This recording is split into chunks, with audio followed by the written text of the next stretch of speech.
À l'aube du XVIIe siècle, c'est à Tadoussac que naît le commerce qui fera la richesse du Canada.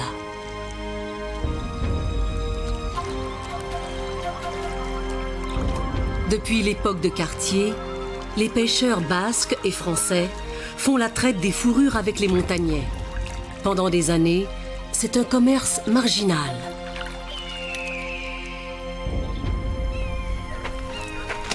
Mais soudainement, les profits s'avèrent spectaculaires.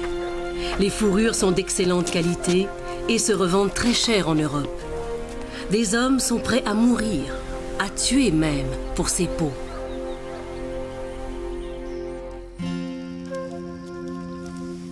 Parmi les aventuriers français qui se trouvent à Tadoussac à l'été de 1608, un ancien soldat, devenu explorateur et cartographe, Samuel de Champlain.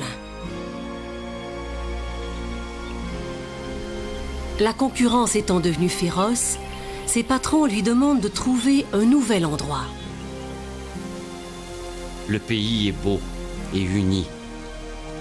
Et les terres meilleures qu'en aucun lieu que j'ai vu, avec quantité de bois. Le long du rivage, il semble que les arbres aient été plantés par plaisir.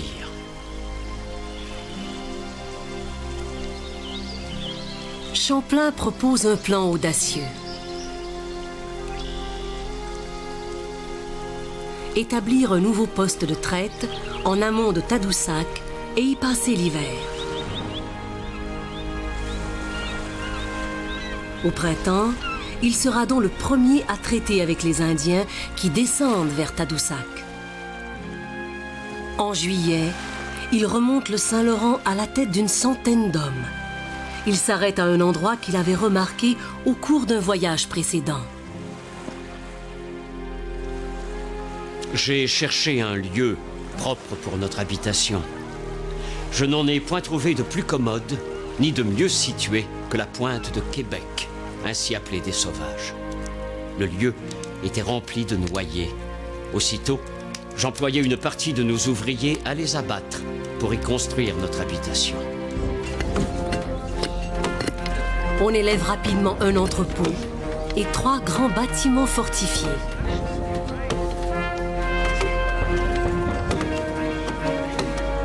Mais dès les premiers jours, le projet de Champlain est menacé. Un de ses hommes, le serrurier Jean Duval, est soudoyé par des Basques. Il doit assassiner Champlain et leur rendre Québec. Au dernier moment, Champlain découvre le complot. Il sait ce qu'il doit faire.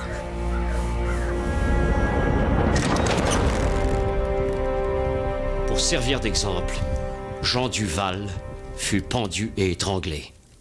Sa tête fut mise au bout d'une pique et plantée au lieu le plus éminent de notre fort.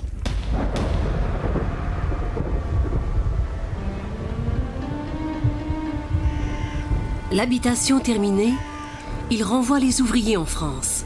Il ne garde que 27 hommes avec lui. Soudainement, l'hiver s'installe. Champlain a déjà hiverné 3 fois en Acadie. Il se fie à son expérience. Il était difficile de connaître ce pays sans y avoir hiverné. Les froidures ont été plus rudes et excessives qu'en France, et de plus longue durée. Il y a 6 mois d'hiver en ce pays.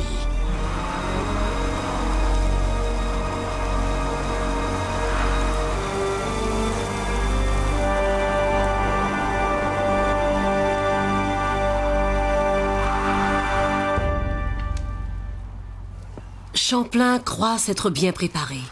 Il ne craint pas pour la santé de ses hommes. Tous ceux qui étaient avec moi étaient bien vêtus, couchés dans de bons lits et bien chauffés et nourris.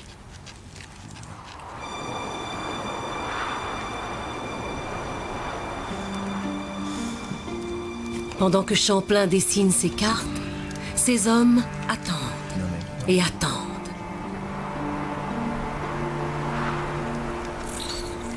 Parmi eux, un chirurgien, Bonherme, un dénommé Lataille, le plus jeune, Étienne Brûlé, celui que Champlain appelle « Mon garçon n'a que 16 ans ».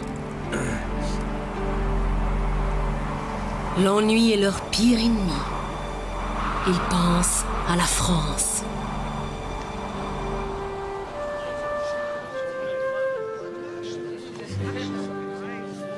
Le port du chapeau fait fureur en Europe.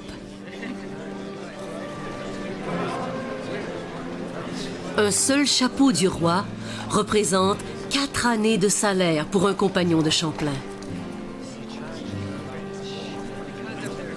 En Angleterre, Philip Stubbs, un observateur à la cour, s'étonne. Il est insignifiant et peu estimé parmi les hommes, celui qui n'a pas un chapeau. De même que les modes sont étranges et variées, de même les matières dont sont faits les couvre-chefs sont très diverses. Le plus curieux, c'est une certaine sorte de poils fins avec lesquels on fabrique des chapeaux qu'on appelle des castors.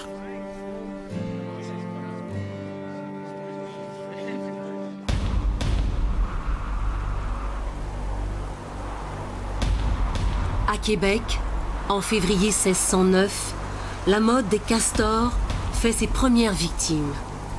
Malgré les précautions de Champlain, la maladie fauche ses hommes. Le scorbut apparut fort tard.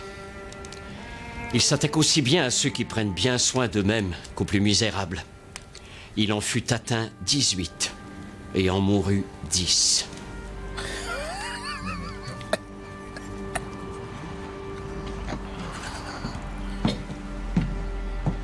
Le chirurgien Bonherme est mourant.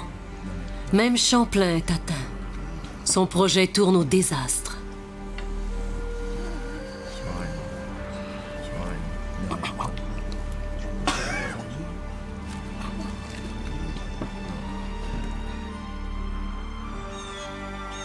Après des mois de souffrance, le printemps apporte une nourriture fraîche. L'espoir et enfin la délivrance.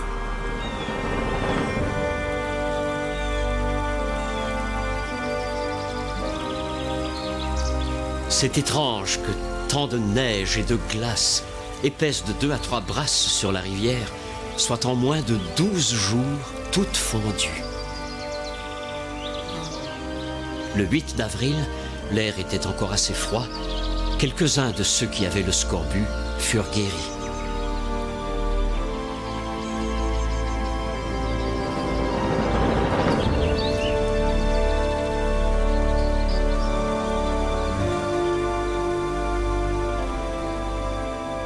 Le 5 juin, arriva à notre habitation une chaloupe qui m'apporta beaucoup de joie et de réconfort.